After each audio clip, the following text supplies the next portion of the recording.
ሰው ክፋቱን ሃይማኖት ያለብሳታል ይላል ኢትዮጵያውያን ሊቃውንት። ቤተክርስቲያንን የሚጎዷት ሁልጊዜ ትምህርት አብስለው ያልተማሩ ሰዎች አብስለው ሳይማሩ ቤተክርስቲያንን የሚንድ ሐሳብ ይዘው ይመጡና ተከራክረው ሲረቷቸው ደግሞ ሄደው ከፖለቲካ ይለጥፋሉ።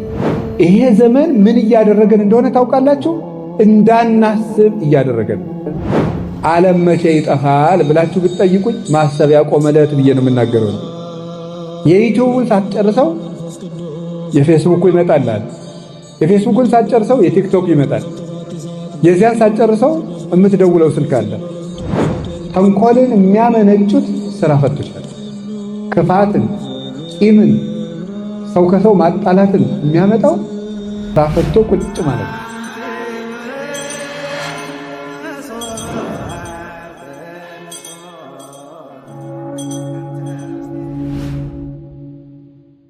እንደው በስደት የቤተ ክርስቲያናችንን መከራ የሀገራችን መከራ እንደው አስብ እባክህ ብዬ አቡነ ዘበሰማያት ደግሜ ነበር። ምንም ኃጢአተኛ በሆን የአቡነ ዘበሰማያት አንካሳ የለውምና ሰው ክፋቱን ሃይማኖት ያለብሳታል ይላል ኢትዮጵያውያን ሊቃውንት። ሰው ክፋቱን ሃይማኖት ያለብሳታል። ሄድና በሃይማኖት ሳቅተው ቤተ ክርስቲያንን የሚጎዷት ሁልጊዜ ትምህርት አብስለው ያልተማሩ ሰዎች አብስለው ሳይማሩ ቤተ ክርስቲያንን የሚንድ ሐሳብ ይዘው ይመጡና ተከራክረው ሲረቷቸው ደግሞ ሄደው ከፖለቲካ ይለጥፋሉ። ሄደው እውነተኛ አባቶችን መንግስትን ተሳድበዋል ብለው ደግሞ ይካሰሳሉ። አሁን ይሄ ዘመን ምን እያደረገን እንደሆነ ታውቃላችሁ? እንዳናስብ እያደረገን። በቃ እንዳናስብ ነው የሚያደርገው። ይገደው ይገርማል። ምክንያቱም የማናስብበት ምክንያት ደግሞ ለምንድን ነው?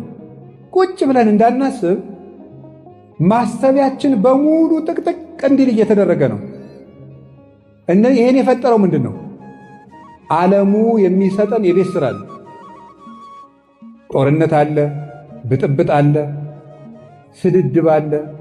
ዓለም መቼ ይጠፋል ብላችሁ ብትጠይቁኝ ማሰቢያ ቆመለት ብዬ ነው የምናገረው። የዩቲዩብን ሳትጨርሰው የፌስቡኩ ይመጣል። የፌስቡክን ሳትጨርሰው የቲክቶክ ይመጣል። የዚያን ሳትጨርሰው የምትደውለው ስልክ አለ። ተንኮልን የሚያመነጩት ስራ ፈቶች ናቸው።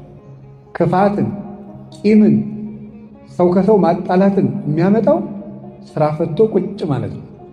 ነገረኛ የሚያደርግ ራሱ ስራ ፈት ነው።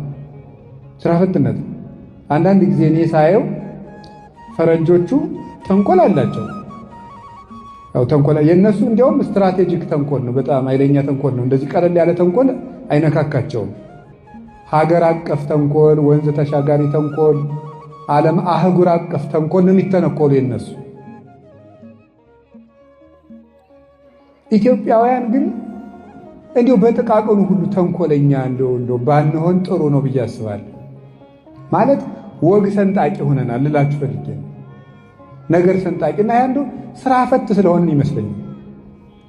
አሁን በምን ነው ይሄን የማየው? አሁን ውጭ ሀገር ተወልደው ያደጉ ልጆች ኢትዮጵያውያን ውጭ ሀገር የተወለዱትን ሳያቸው ኢትዮጵያ ሲመጡ አንዳንዴ ሳያቸው በቃ የነገሯቸው ነገር ነው ብለው ነው የሚይዙት። ወግ አይሰነጥቁም፣ አሽሙር አያውቁም። ለምንድን ነው ሲባል እኔ ሲገባኝ አሽሙር ስለሌለ ሁሉም ወደ ስራው ስለሚሮጥ፣ አሁን እኛ እኮ ስራ ስለሌለ ነው አሽሙረኛ ይሆን ነገረኛ ይሆን ነው። ነገረኛነት የስራ ፈትነት ውጤት ነው። የአንዳንድ ሰው በጣም ያስደንቀኛል። ቁጭ ብሎ ተንኮል የሚቀምር ሳለው ፊዚክስ እና ሂሳብ ይመስል ቁጭ ብሎ ወግ ተንኮል ቅምር እኔ ይደንቀኛል። እውነቴን ነው የምነግራቸው። አንድ ሰው ቁጭ ብሎ ተንኮል ሲያስብ እኔ አዛኘን በጣም ነው የምደነቀው። እንዴት ሰው ቁጭ ብሎ ተንኮል ያስባል? ተንኮል ማለት ገብቷችኋል? ተንኮል ማለት ሌላ ኃጢአት አይደለም ያልኩት፣ ተንኮል ነው ያልኩት። ኃጢአትማ ሁላችን ኃጢአተኛ ነው። ተንኮል ማለት ግን ሰውን ማጥመድ፣ ነገር መሰንጠቅ፣ ነገርን ከነገር አሰናስሎ አቀናብሮ ለሰዎች ጉድጓድ መቆፈር። በእውነት ኃጢአተኛ በእግዚአብሔር ምሕረት አለው። ተንኮለኛነት ግን ከእግዚአብሔር ምሕረት ያሳጣል። እባብም ከአራዊት ሁሉ ተንኮለኛ ነበር አይደለም የሚለው ኦሪት ዘፍጥረት ስታነቡ እባብ ከአራዊት ሁሉ ተንኮለኛ ነበር። ተንኮለኛነት ማለት ሰውን አሳስቶ ገደል መክተት። እንዲሳሳት ጉድጓድ ትቆፍራለህ፣ ተሳሳተ ብለህ ጉድጓድ ውስጥ ትከተዋለህ፣ ራስህ አሳስተህ ራስህ ትስቅበታለህ። ይሄ ተንኮለኛነት ነው። ጥሩ አይምሮ ግን ቁጭ ስንል ምን ማድረግ ነው ያለብን? ሐሳብ ማዋጣት። እስኪ ሐሳብ እናዋጣ ብለን እኔም አንድ ሐሳብ አንተም አንድ ሐሳብ እስኪ ይህን ነገር እንወያይበት ብሎ ይውላችሁ ቤተ ክርስቲያንንም ሀገራችንንም ያቆዩት ሐሳብ ያላቸው ሰዎች ነው። ጥሩ ሐሳብ የሚያስቡ ዘመንን ተሻግረው የሚያስቡ ሰዎች ናቸው። ማሰብ ትልቅ ነገር ነው። አሁን ይሄ ዘመን ምን እያደረገን እንደሆነ ታውቃላችሁ? እንዳናስብ እያደረገን። በቃ እንዳናስብ ነው የሚያደርገው። እኔ ገደው ይገርማል። ምክንያቱም የማናስብበት ምክንያት ደግሞ ለምንድን ነው? ቁጭ ብለን እንዳናስብ ማሰቢያችን በሙሉ ጥቅጥቅ እንዲል እየተደረገ ነው። ይሄን የፈጠረው ምንድን ነው? ዓለሙ የሚሰጠን የቤት ስራ አለ። ጦርነት አለ፣ ብጥብጥ አለ፣ ስድድብ አለ። አሁንማ ድሮ ሰውና ሰው እቤት ቁጭ ብሎ ይበሻሸቅ ነበር። አሁን በሚዲያ መበሻሸቅ ተጀምሯል። አይደለም? የአደባባይ ብሽሽቅ ተጀምሯል ማለት ነው። አሁን ያለ በሰው ጉዳይ ቁጭ ብሎ እንደው ኧረ በስመ አብ ከራስ ቤት በድን እያለ ሰው ልቅሶ ለምን ትሄዳለህ አለ ሊቁ። ቁጭ ብሎ እነገሌ እና ትዳራቸው እንዴት ሆነ? እንደዚህ ነው እንደዚህ ነው፣ የለም እንደዚህ ነው። ውይይት አይገርማችሁም? ቁጭ ብሎ ቁጭ ብለህ የሰውን ሕይወት እንጀራ አድርገህ ንፍሮ አድርገህ ትቀቅለዋለህ፣ ቆሎ አድርገህ ታበስለዋለህ፣ እንጀራ አድርገህ ትጋግረዋለህ። በቃ አይጣል አይደረስም። ይሄ የሥራ ፈትነት ውጤት ነው። እንደዛ አይደረግም። ሰውን ጉዳይ አድርጎ የሰውን ሕይወት እያነሱ እንጀራ ማብሰል ተገቢ አይደለም። ከዛሳ በስልኮቻችን ላይ የተጫኑት መተግበሪያዎች እንዳናስብ የሚያደርጉ ናቸው። የዩቲዩብን ሳትጨርሰው የፌስቡኩ ይመጣል። የፌስቡክን ሳትጨርሰው የቲክቶክ ይመጣል። የዚያን ሳትጨርሰው የምትደውለው ስልክ አለ። በቃ ንቅንቅ የማያደርግ መስኮት የሌለው ቤት ነው የሚያደርገው ጭንቅላታችንን ጠቅጠቅ ብለን እንዳንንቀሳቀስ። ደግሞ 24 ሰዓት ይሰራል ሁሉ ነገር። ዓለም መቼ ይጠፋል ብላችሁ ብትጠይቁኝ ማሰቢያ ቆመለት ብዬ ነው የምናገረው። በዚህ ዓለም ላይ ትውልድን የሚያሽመደምዱ 3 ነገሮች አሉ ማለት ነው። አንደኛው የሹመት ፍላጎት፣ ሁለተኛው የምቾት ፍላጎት፣ ሶስተኛው የሥጋ ፍላጎት ናቸው። እነዚህን ዞር ብሎ ሳያቸው ከእውነት ጋር የቆመ ግን ለዘላለም ያሸንፋል። እውነት ተባባሪ አትፈልግም። ለእውነት ሰራዊት የላትም። እውነት ቦታ አትመርጥም። እውነት ቀን አትመርጥም፣ ጊዜም የላትም። በጊዜ አትገደብም። እውነት በልብ ከተማ የምትኖር ናት። እውነትን ጭብጫቧ አይሾማትም፣ ጭብጫቧ አያወርዳትም።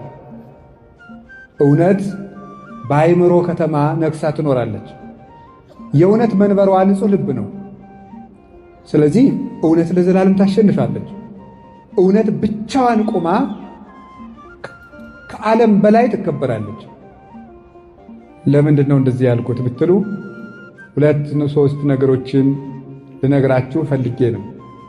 ስለ እውነት በትንቢተ ዳንኤል ምዕራፍ 13 የምናገኘው አንድ ታሪክ አለ። እሱን ነግራችኋለሁ። እውነት ብቻዋን ታሸንፋለች። ብቻዋን። ሶስና የምትባል ሴት ታውቃላችሁ። ታሪኩን በደንብ በፍጥነት ለመናገር ልሞክር። እንደ ስብከት አድርጌ አልተርከውም፣ ቶሎ ለመጨረስ ነው የምሞክረው። ሶስና እጅግ የተከበረች ባለትዳር ናት። ይህች ሰው እግዚአብሔርን የምትፈራ ሰው ናት። ከዕለታት በአንድ ቀን በአጸድ ውስጥ ገብታ ስትታጠብ 2 ለገዛ ፍላጎታቸው የሚፈልጓት የአይሁድ መምህራን በቀትር ሰዓት ሂደው ፈቃዳችንን ፈጽሚልን፣ የማትፈጽሚልን ከሆነ በዝሙት አገኘናት፣ ከባሏ ላይ ስታመነዝር አገኘናት ብለን ለእስራኤል እንከስሻለን። እኛ ደግሞ በሕዝቡ ያለንን ተቀባይነት ታውቂያለሽ። እንደዚያ ከሆነ ሕዝቡ በድንጋይ ወግሮ አንቺን መግደሉ ነው አለው። እንግዲህ በእግዚአብሔር እጅ ከሚፈረድብኝ እናንተ የፈለጋችሁትን ብታደርጉብኝ ይሻለኛል፣ እኔ ፈቃዳችሁን አልፈጽምም ማለት። ተሰሚነታቸውን ተጠቅመው እነዚህ ሁለት የአይሁድ መምህራን ይህችን ሴት ከባሏ በላይ ስታመነዝር በቀትር ሰዓት አገኘና ብለው ተናገሩ። በአጠቃላይ አእላፈ እስራኤል ተሰብስበው በድንጋይ ትወገር ትወገር ትወገር ትወገር። ለምን? ማስረጃ ያቀረቡት በጣም የማይጠረጠሩ ሰዎች ስለሆኑ ማለት ነው። ትወገር ተባለ። እንግዲህ የአንድ ሀገር ሕዝብ አሁን ለምሳሌ የአዲስ አበባ ሕዝብ በሙሉ ትወገር ቢላት እንዲህ ምን ይመስላችሁ? እድናለሁ ብላችሁ ታስባላችሁ? ቢያንስ እንደው 3-4 ሰው እንኳን ለሽምግልና ቢተርፍ ጥሩ ነው። ሀገር በሙሉ ይወገር ቢላችሁ እድናለሁ ትላላችሁ? እውነት ብቻዋን ትቆማለች። ከዛ ምን አደረገ? እሷ ልቧ አልተፈታም።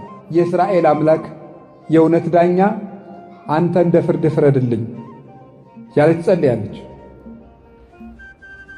በእስራኤል ሴቶች ራሳቸውን መከናነብ ክብር ነው። ይቺ ወራዳ ክብር የላትምና ክንብንቧን ታውርድ አሉ። በውስጣቸው ግን ውበቷን መጥገብ ፈልገው ነው ይላሉ የቤተክርስቲያን ሊቃውንት፣ ያዋረዱ መስለው። ከዚያ በኋላ እግዚአብሔር ቸር ነው፣ እውነት አይመሽባትም፣ እውነት ብትዘገይም አትቀርም። ዳንኤል የሚባል ነቢዩ ዳንኤል ከመካከላቸው ተነሳ። እኔ ከዚች ሴት ደም ንጹሕ ነኝ አለ።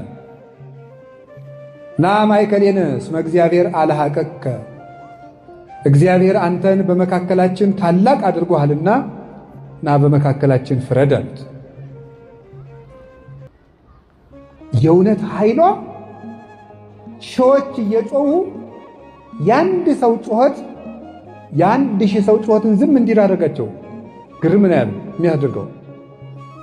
ቆይ እስኪ እናንተ ውሸታሞች ይችን ሴት ከምን ዛፍ ስር ነው ስታመነዝሯት ብሎ ዛሬ የሕግ ባለሙያዎች መስቀለኛ ጥያቄ እንደሚሉት መስቀለኛ ጥያቄ ጠይቃቸው። ከምን ስር ነው አንተ ያየህ? አንደኛው ለብቻው ነው የጠየቀው፣ ከሾላ ዛፍ ስር፣ ሌላኛውስ ከወይራ ዛፍ ስር። የተለያዩ የእግዚአብሔር መልአክ ይቀስፍሃል አለው። ሁለቱንም የእግዚአብሔር መልአክ ሰንጥቆ ሰንጥቆ አጠፋቸው። እውነት ለዘላለም ያሸንፋል። አንዲት ሴት ከእውነት ጋር ቆማ ሀገር ተነስቶባት ወገን ክዷት አሸነፈች። አንዲት ሴት ብቻዋን ማለት ነው። ስለዚህ ቁጥር አይተህ ከውሸት ጋር አትጨመር። እውነት በቁጥር አይለካም። ብቻህንም ቢሆን ከእውነት ጋር ቁም። እውነት ከሺህ ይልቅ ትመሰክራለች፣ አፍ አውጥታም ትናገራለች። የእውነትን ምስክር ተራራ አይጋርዳትም፣ ውሃ አይሞላባትም፣ ደመና አይጋርዳትም፣ ክረምትና በጋ አያስቀራትም። እውነት ከሰማያት በላይ ጸንታ የምትኖር ናት። እውነትን ጩኸት አያፍናትም። እውነትን ስም ማጥፋት አያስቀራትም። እውነት ለዘላለም ሁሉን ፈንቅላ ትወጣለች። በተራራ ላይ የተሰራች ከተማ ልትሰወር ማለት እንዳይቻላት ጌታችን በወንጌሉ እንዳስተማረን በእውነት ላይ የቆመ ሰው ጉድጓድ ውስጥ ቆፍረው ቢቀብሩት እንኳን ይወጣል። እውነት ለዘላለም ያሸንፋል። እውነት ይህንን ርዕስ የመረጥኩበት የራሴ ለዕለቱ የመረጥኩበት የራሴ ምክንያት አለ። እውነት አሸናፊነቱን የሚገልጽበት ቀን ነው ዛሬ። አሁን ያለንበት ቀን የግንቦት ሥላሴ ይሄንን የሚያስረዳ ነው። ለምንድነው ስትሉኝ ዛሬ ቅዱስ አትናቴዎስ ሐዋርያዊ ዕረፍቱ ነው። ቅዱስ አትናቴዎስ ሐዋርያዊ በ325 ዓመተ ምህረት የመጀመሪያውን የቤተ ክርስቲያን ዓለም አቀፍ ጉባኤ የጸሎት ሃይማኖት አንቀጽ ያረቀቀ ለ47 ዓመት በፓትርያርክነት ተቀምጦ ለግማሽ ክፍለ ዘመን ያህል የቤተ ክርስቲያንን አደራ የተሸከመ የእውነት ምሰሶ ነበረ ቅዱስ አትናቴዎስ። እሱ ብቻውን ነበር የሚሮጠው፣ ብቻውን። ይገርማችኋል እኮ ቅዱስ አትናቴዎስ የተጠራው ከአረማዊ ቤተሰብ ነው። ክርስቲያን ካልሆኑ ቤተሰቦች ቤተሰቦቹ ክርስቲያን አሉ። የክርስቲያን ልጆች እርስ በርሳቸው ሲጨዋወቱ አንዱ ጳጳስ አንዱ ምዕመን እየሆኑ ይጫወታሉ። ያንን ሲጫወቱ እሱም ከጨዋታቸው አስገቡኝ አላቸው። አንተ የክርስቲያን ልጅ አይደለም፣ እኛው የክርስቲያን ሕፃናት ናቸው፣ የክርስቲያን ልጅ ነን፣ እንዴት አንተ ከኛ ጋር ጨዋታ ትጫወታለህ? ይሉታል። በቃ እንደናንተ ክርስቲያን ሆናለሁ፣ ከጨዋታቸው አስገቡኝ አላቸው። የሕፃናት ጨዋታ ነው። ሲጫወቱ ሕፃናቱ አትናቴዎስን አጥምቀን ክርስቲያን አደረግነው እያሉ አንዱ ሜሮን ሲቀባው፣ አንዱ አጠመቁ ሲለው የጨዋታ ነው ሁሉም ነገር። እንደዚያ ሲሉ በዘመኑ የነበረው የእስክንድርያ ሊቀ ጳጳስ እለእስክንድሮስ ደረሰ። ቆሞ ተመለከታቸው። አባታችን እነዚህን ሕፃናት ምን ቁም ነገር አገኝባቸዋለሁ ብለህ ነው የምትሰማቸው? አሉት። እግዚአብሔር በዚህ ሕፃን ላይ ያሳደረውን መንፈስ ቅዱስ አታውቁም፣ ከኔ ቀጥሎ ፓትርያርክነት የሚሾም ይህ ነው ብሎ ትንቢት ተናግሮ ይዞት ሄደ። በደንብ እያስተማረ መጻሕፍተ ብሉያትን መጻሕፍተ ሐዲሳትን እያስተማረ ዘመኑ የሚጠይቀውን በግሪኮ ሮማን ኢምፓየር ተስፋፍቶ የነበረውን የግሪክ ፍልስፍና ጥንቅቅ አድርጎ እንዲማር አደረገው። ለምን? እነ አርዮስ የግሪክን ፍልስፍና እየተጠቀሙ በተለይ የአርስቶትልን ፍልስፍና እየተጠቀሙ የክርስቶስን የባሕርይ አምላክነት ይክዱ ስለነበረ እሾህን በሾህ እንዲያወጡት ፍልስፍና ተማርኩ ያለን ሰው በፍልስፍናው መንገድ ለመርታት ፍልስፍናን ጥንቅቅ አድርጎ ተምሮ የዘመኑን የግሪክ ቋንቋ የቴዎሎጂ ተርምስ የሚባሉትን መሰረታዊ ቋንቋዎች አውቆ በንጽህና በቅድስና ተሸልሞ በእለእስክንድሮስ ቤት አደገ። ከሃዲው አርዮስ ኢየሱስ ክርስቶስ ያልነበረበት ዘመን ነበር ወይም አልነበረም። አልቦ አመ ይሃሎ፣ እሱ አልነበረም። ኢየሱስ ክርስቶስ የእግዚአብሔር የመጀመሪያው ፍጡር ነው። ኢየሱስ ክርስቶስ ከአብ ጋር አንድ ባሕርይ አይደለም። እንደዚህ አይነት ሶስት ክህደቶችን ይዞ አርዮስ ሲነሳ በኒቅያ ጉባኤ እንዲደረግ በዘመኑ የነበረው ንጉሥ ቆስጠንጢኖስ አዘዘ። ኒቅያ የምትባለው ዛሬ ኢዝኒክ ትባላለች፣ ቱርክ ውስጥ ያለች ከተማ ናት። እዚያ ዓለም አቀፉ ጉባኤ የመጀመሪያው ጉባኤ ተጠራ። 318 በዓለም የነበሩ ሊቃነ ጳጳሳት በሙሉ ሄዱ። የቤተ ክርስቲያን መከፋፈልም አልነበረም። የዚያ ጊዜ ቤተ ክርስቲያን አንዲት ቤተ ክርስቲያን ነው። እዚያ ሲሄዱ ቅዱስ አትናቴዎስ ተገኘ። እነዚህን አርዮስ እነዚህን ክደቶች ሲያቀርብ ኢየሱስ ክርስቶስ ቀዳማዊ አይደለም ባለ ጊዜ ቀዳማዊነቱን ተንትነው አስረዱ። ቀዳሚው ቃል በመጀመሪያ ቃል ነበር የሚለውን ዮሐንስ ወንጌል ምዕራፍ 1 ቁጥር 1 ያለውን መሰረት እያደረጉ ቃል በመጀመሪያ ነበር ስለሚል ከቃል ተለይቶ የሚኖር ልብ የለም፣ ከልብ ተለይቶ የሚኖር ቃል የለም። ወልድም ከአባቱ ተለይቶ አልኖረም። ወልድ የአብ ቃል ነው። ልብ ያለ ቃል እንደማይኖር አብም ያለ ቃል አልኖረም። ስለዚህ ወልድ በአብ ልብነት የነበረ ቀዳማዊ ቃል ነው አሉት። ዕብራውያን ምዕራፍ 1 ቁጥር 3 ያለውን አንስተው ዘውቱ ጸዳለ ስብሐቲሁ ስለ ኢየሱስ ክርስቶስ ሲናገር ቅዱስ ጳውሎስ እሱ የክብሩ ነጸብራቅ ነው። ሃይማኖታችሁን በደንብ ስሙ። እናንተም መማር አለባችሁ። አንዳንድ ጊዜ እግዚአብሔር ያበላል ያጠጣል የሚል ስብከት ብቻ አይደለም መስማት ያለባችሁ፣ መሰረታችሁንም ማወቅ አለባችሁ። ሃይማኖት ሲነገር እንቅልፍ መተኛት፣ እግዚአብሔር ጤና ይሰጣል እንጀራ ያበላል ሲሏችሁ እልል ማለት ይሄ ነውር ነው። በደንብ አድርጋችሁ ማወቅ አለባችሁ ሃይማኖታችሁን። ኢየሱስ ክርስቶስ ቀዳማዊ ቃል ነው። ቃል ነው። ቃል ደግሞ ሥጋ ሆኗል። ቃል ደግሞ እግዚአብሔር ነው። ቃል በልብ እንደሚኖር ወልድ በአብ ኖሯል። ከአብ ተለይቶ የኖረበት ዘመን የለም። የወለዱ አብ እምድኅረ ዘመን አብ ኑሮ የወለደው አይደለም። አልወቱ ጥንት መጀመሪያ አልነበረውም። እሱ ቀዳማዊ ነው። ዕብራውያን ምዕራፍ 1 ቁጥር 3 ላይ እሱ የአብ የክብሩ ነጸብራቅ ነው፣ የአብ የክብሩ ጸዳል ነው፣ የአብ የክብሩ ብርሃን ነው አለው። ይህ ማለት ተመልከቱ፣ ነጸብራቅ ጸዳል የምንለው ከፀሐይ ወጥቶ እኛ ላይ የሚያርፈውን በተለምዶ ጨረር ብለን የምንጠራው ነው። እሱ ነጸብራቅ የፀሐይ ጸዳል ይባላል። ይህ ጸዳል እኛ ላይ መጥቶ ሲያርፍ ከፀሐይ ከክብ አካሏ ተለይቶ አይደለም፣ ተለይቶ የኖረበት ጊዜ የለም። ከክቡ ጋር አብሮ እንዳለ እዚህ እኛም መጥቶ ያሞቃል፣ ያበራል። እንደዚህም ሁሉ ወልድ የአብ ብርሃን ነው፣ የአብ ጸዳል ነው ማለት ጸዳል ወይም ነጸብራቅ ከፀሐይ ክበብ ሳይለይ እንደኖረ ወልድም ከአባቱ ሳይለይ የኖረ ነው። ወልድ ያለዚያ ጸዳል አብ ብቻውን አልነበረም።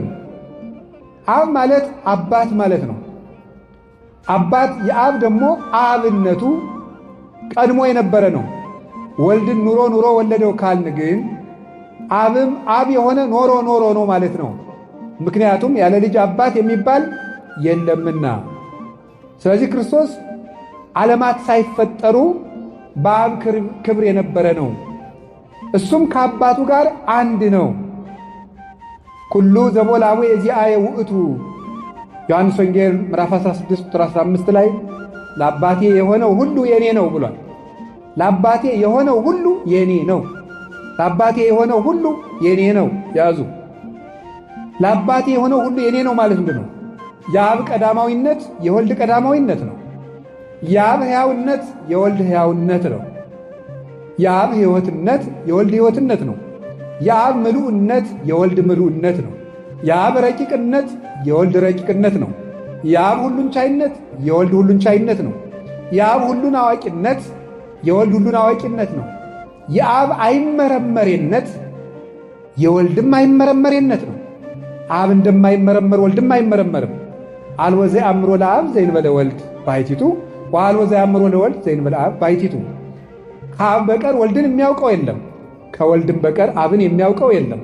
የማቴዎስ ወንጌል ምዕራፍ 11 ላይ ሲነገር ከአብ በቀር ወልድን የሚያውቀው የለም፣ ከወልድም በቀር አብን የሚያውቀው የለም። ስለዚህ አብ እንደማይመረመር ወልድ አይመረመርም፣ ወልድ እንደማይመረመር አብ አይመረመርም። ወለዘፈቀደ ሎቱ ወልድ ይከስት ሎቱ፣ ወልድ ለፈቀደው ይገልጥለታል እንጂ። አንደኛ ቆሮንቶስ ምዕራፍ 2 ላይ ቅዱስ ጳውሎስ ደግሞ ሲናገር መኑ ያአምር ሕሊናሁ ለእግዚአብሔር ዘእንበለ መንፈሱ ቅዱስ፣ የእግዚአብሔርን ሕሊናውን ማን መርምሮ ያውቃል የባሕሪ ሕይወቱ ከሚሆን ከመንፈስ ቅዱስ በቀር ብሎ እንደተናገረ መንፈስ ቅዱስ የመንፈስ ቅዱስ ረቂቅነት የአብ የወልድ ነው። የወልድ ረቂቅነት የአብ የመንፈስ ቅዱስ ነው። የአብ ረቂቅነት የወልድና የመንፈስ ቅዱስ ነው። በዚህ ርቀት የኖረ ነው። ወልድ ቀዳማዊ ነው። ከአባቱ ጋር አንድ ነው። በከመ ይሁቦሙ አብ ሕይወተ ለፍቁራኒሁ ከማሁ ወልድኒ ይሁቦሙ ሕይወተ ለፍቁራኒሁ። አብ ለወደዳቸው ሕይወትን እንደሚሰጥ ወልድም እንዲሁ ለወደዳቸው ሕይወትን ይሰጣል። ከማያክብርዎ ሰብእ ለወልድ ዘከመ ያከብርዎ ለአብ። ሰዎች ሁሉ አብን ባከበሩበት ክብር ወልድን ያከብሩት ዘንድ አብ ሕይወትን እንደሚሰጥ ወልድም ሕይወትን ይሰጣል። የዮሐንስ ወንጌል ምዕራፍ 5 ላይ ስታነቡት እንዲህ ይላል፣ ሕይወት እግዚአብሔር ነው፣ በኦሪት ዘዳግም እንደተናገረ አነ እቀትል ወሃዩ ቀስፍ ወሳል አልወዛ ያመስጥ ምዴ፣ እኔ ገርፋለሁ፣ እኔ አቆስላለሁ፣ እኔ ፈውሳለሁ፣ እኔ ገላለሁ፣ እኔ አድናለሁ፣ ከእጄ የሚያመልጥ የለም፣ ማዳንና መግደል የኔ ስልጣን ነው ይላል የሰራዊት ጌታ እግዚአብሔር። እንዲህ ነው የሚለው። እግዚአብሔር ሕይወት ነው። እግዚአብሔር ሕይወት ነው። ክርስቶስ ደግሞ የዮሐንስ ወንጌል ምዕራፍ 11 ቁጥር 25 ላይ ምን አለ? አነ ውእቱ ትንሣኤ ወሕይወት፣ እኔ ትንሣኤና ሕይወት ነኝ። እግዚአብሔር ቅዱስ ዳዊት እግዚአብሔር ብርሃኔና መድኃኒቴ ነው አለ። እግዚአብሔር ያበርህልኝ ወያድኅነኒ እምንትኑ ያፈራህኒ አለ። እግዚአብሔር ብርሃኔና መድኃኒቴ ነው። መዝሙር 26 ቁጥር 1 ላይ የዮሐንስ ወንጌል ምዕራፍ 8 ቁጥር 12 ላይ አነ ውእቱ ብርሃኑ ዓለም ዘይተለወኒ ይርኤያ ለጽልመት አላ ይረክብ ብርሃነ ሕይወት፣ እኔ የዓለሙ ሁሉ ብርሃን ነኝ፣ እኔን የሚከተለኝ ከቶ ጨለማን አያይም ለዘላለም ሕይወትን ያገኛል እንጂ ብሎ ነው የነገረን ጌታ። ስለዚህ ክርስቶስ ከአባቱ ጋር አንድ ነው። አባ ሰባህኒ በስብሐቲከ ዘሃሎ ምስሌከ እምቅድመ ይትፈጠር ዓለም፣ አባት ወይ ከአንተ ጋር ዓለም ሳይፈጠር በነበረኝ ክብር ግለጠኝ፣ የኔን ክብር ግለጥ አለ።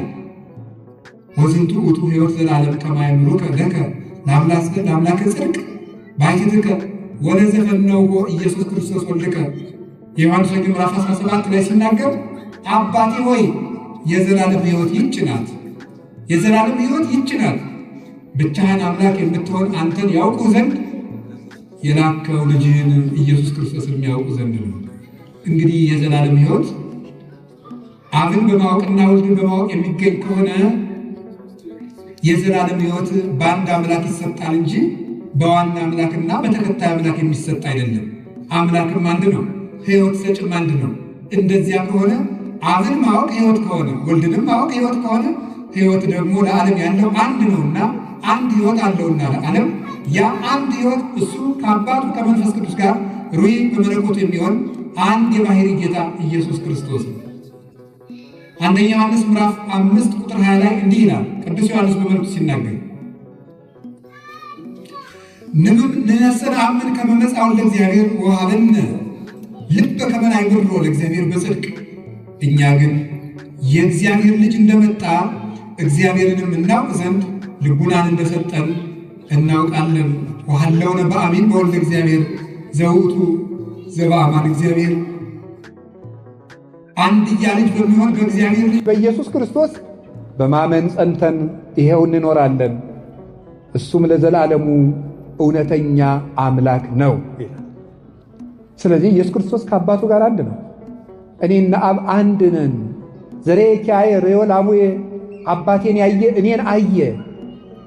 አብን ማየት እንዴት ወልድን ማየት ከሆነ ወልድን ማየት አብን ማየት ከሆነ አብ ከወልድ ልዩ ነውን? አይደለም። አብ ከወልድ አንድ ነው፣ ከመንፈስ ቅዱስም አንድ ነው። በሥላሴያቸው ንሕነሰ ኢንበውዕ ውስተ ከፊለ መንግሥት፣ እኛ የሥላሴን መንግሥት ወደ መክፈል አንገባም። ሥላሴን በአንዲት መንግሥት እናውቃቸዋለን። በትንቢተ ኢሳይያስ ምዕራፍ 6 ቁጥር 3 ላይ እንደተነገረ ቅዱስ ቅዱስ ቅዱስ እግዚአብሔር ጸባዖት ፍጹም ሙሉ ሰማያት ወምድረ ቅዱሳት ስብሐቲከ ተብሎ እንደተጻፈው ቅዱስ ስለ አብ፣ ቅዱስ ስለ ወልድ፣ ቅዱስ ስለ መንፈስ ቅዱስ እግዚአብሔር ጸባዖት ስለ አንድ ጌትነታቸው ተብሎ የተነገረ ነው። እንዲህ አድርገው አርዮስን ተከራክረው ረድተዋል። ወልድ ቀዳማዊ ነው። ወልድ ከአባቱ ጋር አንድ ነው። ወልድ ፍጡር አይደለም፣ ዓለማትን የፈጠረ ነው። ወቦቱ ኩሉ ኮነ ወዘእንበሌውሰ አልቦ ዘኮነ ወይምንትኒም ዘኮነ ወዘሂ ኮነ በእንቲአሁ ቦቱ ሕይወት ውእቱ። በእርሱ ሁሉ ሆነ፣ ያለ እርሱ ምንም የሆነ የለም። የተፈጠረው ሁሉ በእሱ ፈቃድ የተፈጠረ ነው። በእሱ የተፈጠረው ፍጥረት ሁሉ ሕይወት ነው። እሱ እውነተኛ ብርሃን ነው ተብሎ ዮሐንስ እንደነገረን። ስለዚህ የፍጥረታት ሕይወት ነው ክርስቶስ። ቅዱስ አትናቴዎስ ስለዚህ ጉዳይ ሲናገር አርዮስ መልስ በሰጠው ጊዜ እንግዲህ ክርስቶስ ከፍጡራን እንዳንዱ ከሆነ የጠፋውን ልፈልግ መጣሁ እንደምን ይላል? በማቴዎስ ወንጌል ምዕራፍ 18 ላይ እስመ መጽአ ወልደ እጓለ እመሕያው ከመ ይስዕስ ወያድኅን ዘተሃጉለ፣ የእግዚአብሔር ልጅ የሰው ልጅ ኢየሱስ ክርስቶስ የጠፋውን ሊፈልግና ሊያድን መጥቷልና ይላል። ኢየሱስ ክርስቶስ ከፍጡራን እንዳንዱ ተራ ፍጡር ከሆነ ምስጋና ይግባውና ተራ ፍጡር ከሆነ እንዴት የጠፉትን ሊፈልግ ይመጣል? እሱ ራሱ የሚፈለግ ነው በለኛ ነበር ያለው ቅዱስ አትናቴዎስ። ክርስቶስማ አምላክ ባይሆን ኑሮ የጠፉትን ሊፈልግ እንዴት ይመጣል? ፍጡር የጠፋውን የሚፈልግ ቢሆንማ ኖሮ አዳምን ፍጡር የሚያድነውና የሚዋጀውማ ቢሆን ኖሮ መላእክት ለምን ባልተላኩለትም ነበር? ሲወጡ ሲወርዱ የነበሩ መላእክት ለምን ባልዋጁትም ነበር? እውነተኛውን እርቅ ግን የሚፈጽመው አምላክ ነውና እግዚአብሔር አንድያ ልጁን ላከ እንጂ። በፍጡር ደምማ ዓለም የሚድን ከሆነ የአቤል ደም አያድነንም ነበር? የኢሳይያስ ደም አያድነንም ነበር? አይደለም። እንደዚያ ከሆነማ የሰው ልጆች ድነት ከንቱ ነው በለኛ እያለ ነበር ቅዱስ አትናቴዎስ ይህንን ትምህርት የሰጠው። በዚህ መሰረት የጌታችን የመድኃኒታችን ኢየሱስ ክርስቶስ እውነተኛ አምላክነትና ጌትነት በስልጣኑ ያስተማረ፣ በስልጣኑ ሕግ የሰራ። ልብ በሉ፣ የሕግ ባለቤት እግዚአብሔር ነው። በኦሪት ዘጸአት ምዕራፍ 20 ቁጥር 1 ጀምሮ እንደምታነቡት 10ሩን ቃላት ለእስራኤል ሕግ አድርጎ የሰጣቸው እግዚአብሔር ነው። ያለ እግዚአብሔር ትእዛዝ ሕግን በሕግ መተካት የሚችል የለም። ታዲያ እንደዛ ከሆነ ምን አለ? ሰማይክሙ ዘተብለ ለቀደምትክሙ አፍቅሩ ቢጸክሙ ወጽልኡ ጸላይተክሙ ወአንሰ እብለክሙ አፍቅሩ ጸላይተክሙ። ለቀደሙት ሰዎች ወዳጆቻችሁን ውደዱ፣ ጠላቶቻችሁን ጥሉ እንደተባለ ሰምታችኋል። እኔ ግን እላችኋለሁ ጠላቶቻችሁን ውደዱ። ኩኑን ከመሐርያነ ከመ ትኩኑ ውሉዶ ለአቡክሙ ዘበሰማያት። ለሰማይ አባታችሁ ልጆቹ ተሆኑ ዘንድ ርኅሩኆች ሁኑ። እስመ አቡክሙ ሰማያዊ ያጸርቅ ፀሐይ ላይ ለጻድቃን ወኃጥአን። የሰማይ አባታችሁ ለጻድቃንም ለኃጥአንም ፀሐይን ያወጣል፣ ያዘንም ዝናመ ላይ ለሄራን ወኩያን። ለክፎችም ለደጎችም ዝናምን ያዘንማል። እኔ ግን እላችኋለሁ ወዳጆቻችሁንማ ብቻ ብትወዱ ከአሕዛብ ብልጫችሁ ምንድን ነው? ቀራጮችስ ይህንን ያደርጉት የለምን? እያለ ሕግን የሠራ ተራራው ላይ ቀድሞ በሙሴ ዘመን ሕግን እንደሰጠ ትናንት በተራራ ላይ ሕግን የሰጠዋችሁ እኔው ነኝ ሥጋ ለብሼ መጣሁ ሲል ወደ ተራራ ወጥቶ ከፍ ባለ ቦታ ላይ ቆሞ እኔ ግን እላችኋለሁ እያለ እንደ ጌትነቱ ሕግን ሠራ። ስለዚህ ምን አለ? እንዲህ ይላል፣ እስመ ከመ መኮንን ይምሄሮሙ ወአኮ ከመ ጸሐፍቶሙ። ሲያስተምራቸውም እንደ ጌትነቱ እንደ ባለሥልጣን ያስተምራቸው ነበር እንጂ እንደ ጸሐፍት እንደ ፈሪሳውያን አላስተማረም። እንደ ኢሳይያስ ከመዝ ይቤ እግዚአብሔር ጸባዖት፣ አሸናፊ እግዚአብሔር እንዲህ ይላል እያለ አላስተማረም። እንደ ዘካርያስ ከመዝ ይቤ እግዚአብሔር ዘኩሎ ይመልክ፣ ሁሉን የሚገዛ እግዚአብሔር እንዲህ ብለዋል ብሎ አላስተማረም። እንደ ሕዝቅኤል ከመዝ ይቤ እግዚአብሔር አዶናይ፣ ሁሉን ቻይ እግዚአብሔር እንዲህ ብለዋል ብሎ አላስተማረም። እንደ ሙሴ ከመዝ ይቤ ለክሙ እግዚአብሔር ደቂቀ እስራኤል፣ የእስራኤል ልጆች ሆይ እግዚአብሔር እንዲህ ብሏችኋል ብሎ አላስተማረም። እሱ ያስተማረ ግን እኔ እላችኋለሁ እያለን ያስተማረ። እውነት እውነት እላችኋለሁ አለ። እስመ ሐጋጌ ብሉይ ወሐዲስ ውእቱ ኢየሱስ ክርስቶስ። የብሉያትና የሐዲሳት ጌታ ኢየሱስ ክርስቶስ ነው። የነቢያትና የሐዋርያት የማዕዘናቸው ራስ ኢየሱስ ክርስቶስ ነው። የእምነታችን ራስና አበጋዝ፣ የሕይወታችን ራስ፣ የትንሣያችን በኩር፣ የጨለማው ገዢ የተቀጠቀጠበት እውነተኛው ፀሐይ ጽድቅና ብርሃናችን፣ የነፍሳትን ጥም የቆረጠ የሕይወት ውሃ እሱ ኢየሱስ ክርስቶስ ነው። ስለዚህ ቅዱስ አትናቴዎስ ይህንን አስተማረ፣ ገለጠ። ጸሎት ሃይማኖት የሚባለው ጸሎት አርቅቆ ያቀረበው ቅዱስ አትናቴዎስ ነው። ዛሬ ግንቦት 7 ሥላሴ የቅዱስ አትናቴዎስ ዕረፍት ነው። በጣም በትልቅ ቀን የተሰበሰብነው የተወደዳችሁ ምዕመናን፣ ሃይማኖታችን የተመሰከረበት ቀን ነው። ይሄ ቀን እግዚአብሔር በዚህ ቀን ስለተሰበሰበም እናመሰግነዋለን። በኋላ ሁላችንም ቀጥ ብለን ቁመን ይህንን ጸሎት እንጸልያለን።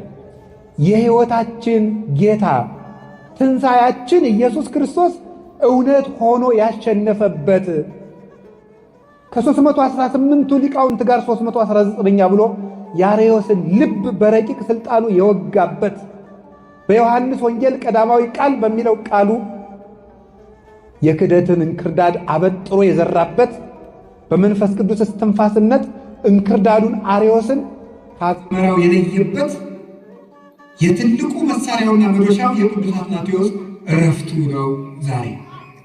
ስለዚህ ቅዱስ አትናቴዎስ ይህን እውነት ገለጠ። አርዮስ ተወገዘ።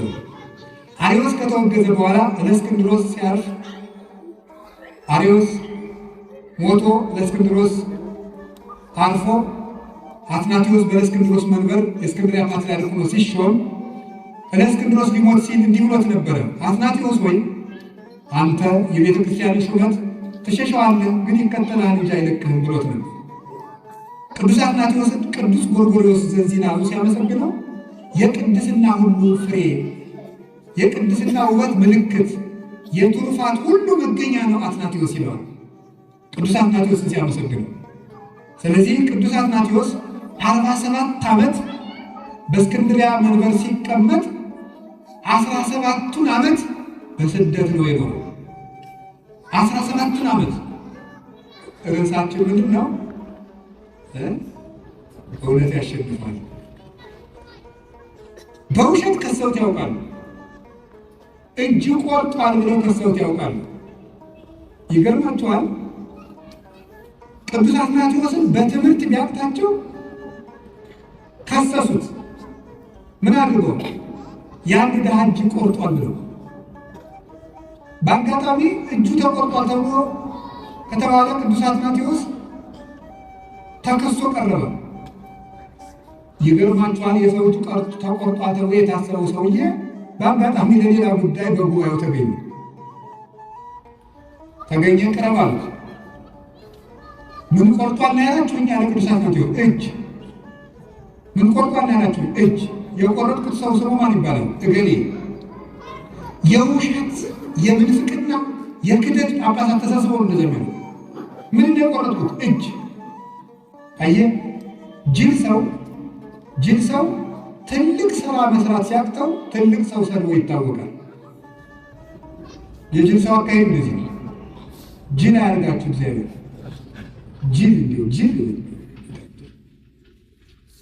ጅል ማለት ምን ማለት ነው ተብሎ ቢጠየቅ መዝሙር ነው። ጅል ማለት አንድ ጸሐፊ ምን ብሎ ያነበብኩት መጽሐፍ ነው። ጅል ምንድን ነው ትሉኝ እንደሆነ አለ። ዓለማዊ መጽሐፍ ነው። ኢትዮጵያ ውስጥ የተጻፈ መጽሐፍ ነው። የመጽሐፉን ርዕስ አልናገርም ማስታወቂያ እንዳይሆን እና እንግዲህ ዓለማዊ መጽሐፍ ስናነብ የሚጣልም የሚያዝም ነገር ስላለ እና ጅል ምንድን ነው ትለኝ እንደሆነ ጅል ማለት ወደ ኋላ ወደፊት የማይል ነው ማለት የሰውየው ጽሑፍን የስረዳው ነገም የማይገባው ትናንትም የማይገባው ማለት ነው። ጅል ማለት አርቆ የማያስብ ባለበት የሚቆሉ ዛሬ ካበላው እንደ ሐውልት ቁሞ ያድራል። ጅል እንደዚህ ነው።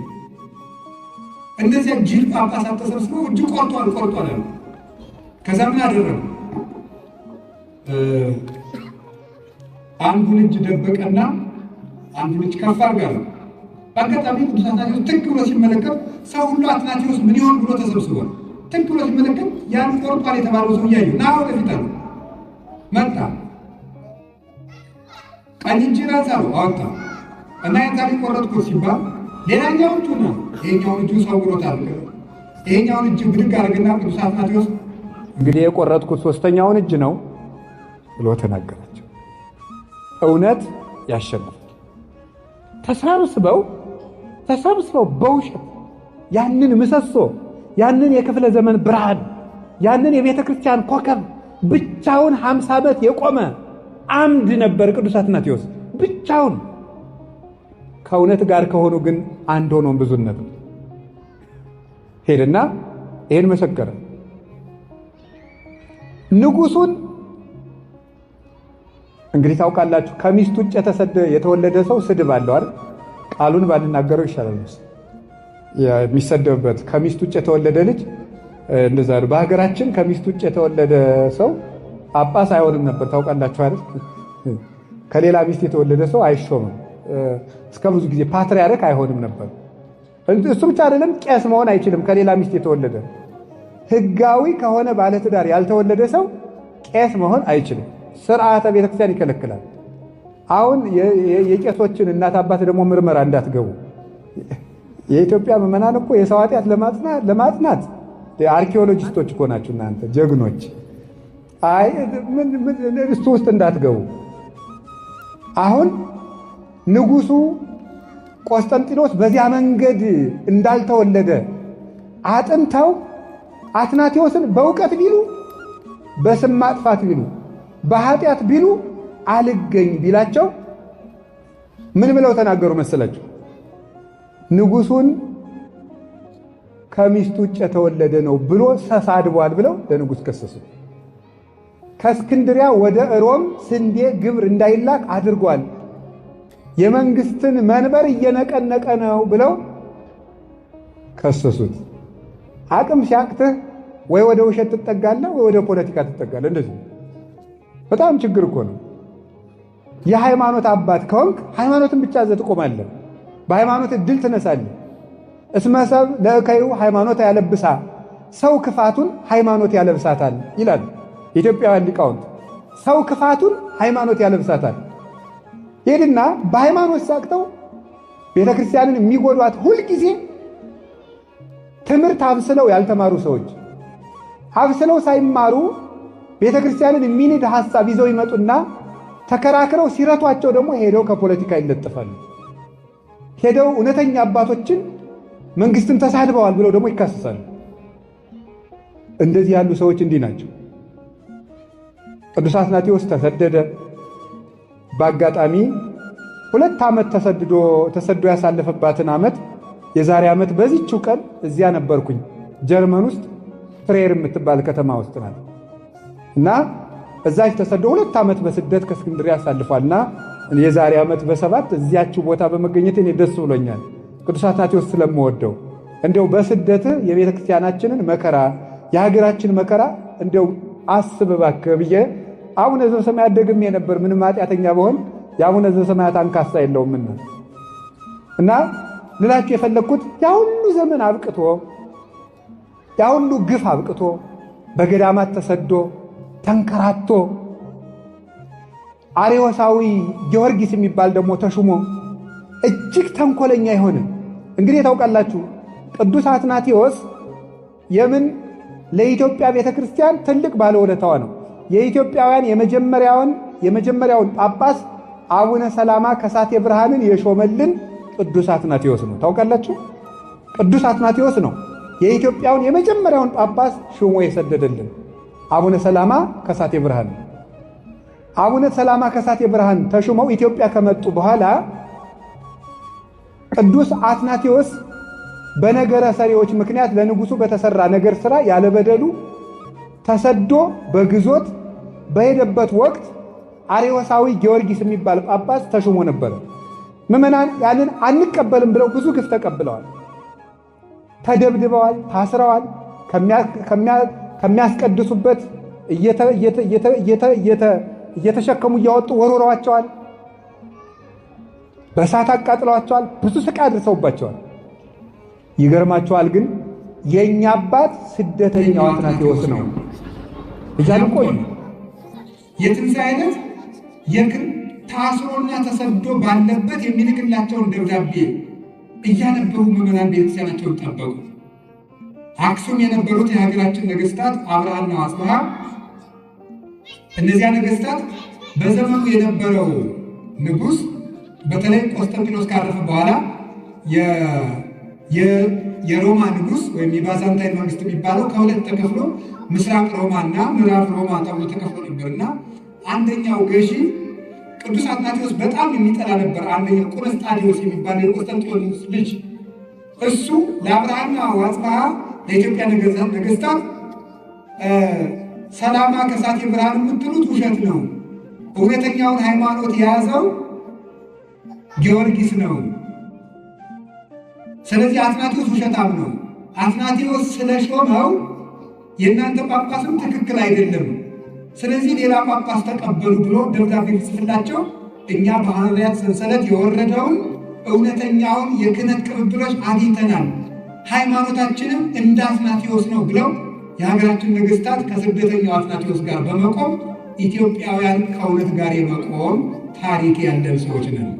ቅዱስ አትናቴዎስ ሲመለስ ቤተ ክርስቲያን ከቅዱስ አትናቴዎስ መንበር ጋር ቀጠለች እና መጨረሻ ላይ ቅዱስ አትናቴዎስ የሁሉ ስደቱ አብቅቶ ረፍት አድርጎ ቤተ ክርስቲያንን አገልግሎ በእውነት ቃል እነዚያ ሁሉ ጠላቶቹ ጠፍተው እንግዲህ አርዮስም እንደተባለው ሽንት ቤት እወጣለሁ ሲል ሆዱ ተዘርግፎ በዚያው ተጎልጉሎ ነው የሞተው። በታሪክ እንደተጻፈ አንድ አርዮሳዊ ባለጸጋ ግን እንደው የህዝብ ሽንት ቤት አድርጎ ሰርቶበታል ይባላል። የአርዮስ አንጀት የተዘረገፈበት ያው እንግዲህ ጅል ሰው የህዝብ ሽንት ቤት ይሆናል ማለት በዛው የህዝብ መጸዳጃ ሆኖ ቀረ። አርዮስ ፖለቲካ ተጠግቶ ቤተክርስቲያን ሲመድል የነበረው አርዮስ እንዲያው ሀገር ቤተክርስቲያን ለሀገር ትጸልያለች፣ ቤተክርስቲያን ለመንግስት ትጸልያለች። ግን ሃይማኖታዊ አባት ፖለቲካና ሃይማኖትን መቀላቀል የለበትም። የእግዚአብሔር መንግስት አገልጋይ የሆነ ሰው የእግዚአብሔር መንግስት ይሰብካል። ይሄ ሰው አርዮስ ግን እየሄደ ከዘመኑ ነገስታት እየተጠጋ ቤተክርስቲያንን ሲበድል ሲያሰቃይ ኖረ። ቅዱስ አትናቴዎስ ግን ከቤተክርስቲያን ነግሶ ኖረ። እንዲሁም አባቶቻችን በትውፊት እንደሚነግሩን ከቅዱስ ጳውሎስ መቃብር ሄዶ ሰላም እና ከቅዱስ ጴጥሮስ ሰላም ለክሙ ሐዋርያት ለክርስቶስ የክርስቶስ ሐዋርያት ጴጥሮስና ጳውሎስ ሰላም ለእናንተ ይሁን ብሎ ሲናገሩ ከመቃብራቸው ለአንተም ሐዋርያ መባል ይገባሃል ብለው የሚል ቃል በእግዚአብሔር ታምራት ከመቃብራቸው ተሰምቶለታል። ስለዚህ አትናቴዎስ ሐዋርያዊ የሚባለው ብቻውን እንደውም ይባላል አትናቴዎስ ዓለም በአትናቴዎስ ላይ እንደተነሳ አትናቴዎስ ደግሞ ብቻውን በዓለም ላይ የተነሳ ሰው ይባላል። በታሪክ ሲጻፍ ታውቃላችሁ። ብቻውን በዓለም ላይ የተነሳ ሰው የዛን ጊዜ ሮማ፣ እስያ፣ አፍሪካ፣ አውሮፓ የሚባለው ሁሉ አንድ ዓለም ነበር የነበረው። በክርስትና አልተከፋፈልም። የዛን ጊዜ ይገርማችኋል እኮ አሁን እዚህ ኢትዮጵያ ውስጥ ወይም ሌላ ቤተክርስቲያን ውስጥ ወይም አርመን ቤተክርስቲያን ውስጥ እርስ በርስ ጳጳሳት ቢጣሉ እኮ አይደለም። በዓለም ያሉ ጳጳሳት ከጥቂቶቹ በስተቀር በአትናቴዎስ ላይ ተነስተውበት ቤተ መንግስቱ በአትናቴዎስ ላይ ተነስቶበት ብቻውን አትናቴዎስ ግን በእነሱ ላይ ቆሞ ያሸነፈ የእውነት ምሰሶ ነበረ እና እንዲሁም ተሰብስበው ሰዎች ኧረ እባክህ ዓለም ሁሉ እኮ ተነሳብህ ብለው ይጠይቁት፣ ግድ የለም በኢየሱስ ክርስቶስ ስም እኔም በዓለሙ ተነስቼበታለሁ ብሎ ነበር። ብቻውን በዓለም ላይ የቆመ ብርሃን ቅዱስ አትናቴዎስ ነው። የአርዮስ ስም አጠራሩ ጠፍቶ አሰረ ፍኖቱ ሁሉ ተደምስሶ የእሱ መንበር የለው። የቅዱስ አትናቴዎስ እናቱ ቤተ ክርስቲያን ግን እስከ ዛሬ ድረስ ፍሬ እያፈራች አለች። እውነት ለዘላለም ታሸንፋለች። የቅዱስ አትናቴዎስ አምላክ በሃይማኖት ያጽናል። ይህን ጸሎት ሃይማኖት ያረቀቀው እሱ ነው። አባ ጳውሊ የተባለው አባት በራእይ እንዳዩት ሰይጣን እንደ ጸሎት ሃይማኖት አድርጎ የሚጠላው ጸሎት የለም፣ ሰማዕታት ለሚያፈሰሱለት እውነት ነው እና ይላሉና ጸሎት ሃይማኖት የሚለውን መንገድ ላይ ሆናችሁ፣ መቃብር ላይ ሆናችሁ፣ ውስጥ ሆናችሁ፣ የትም ሆናችሁ ቢሆን ጸልዩ፣ የአትናቴዎስ አምላክ ይደርስላቸዋል። የቅዱስ አትናቴዎስ አምላክ በፍጹም ሰላሙን ለሁላችንም ይድረስልን። ከእውነት ጋር ያቁመን እግዚአብሔር። በስብሐት ለእግዚአብሔር።